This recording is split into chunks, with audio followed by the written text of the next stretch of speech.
So what we've got here, if my thumbs aren't that big, is a magnetic clasp that's got a spring ring on it. So what I'm going to do is I'm going to open up the clasp on the necklace and take the spring ring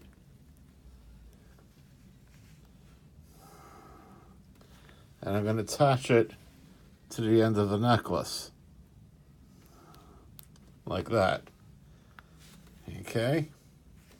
Then I'm going to take the lobster claw. This will work with 2 lobster claws or a lobster and a spring ring.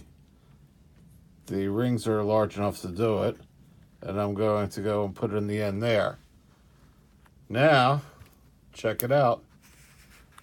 We have added a lock to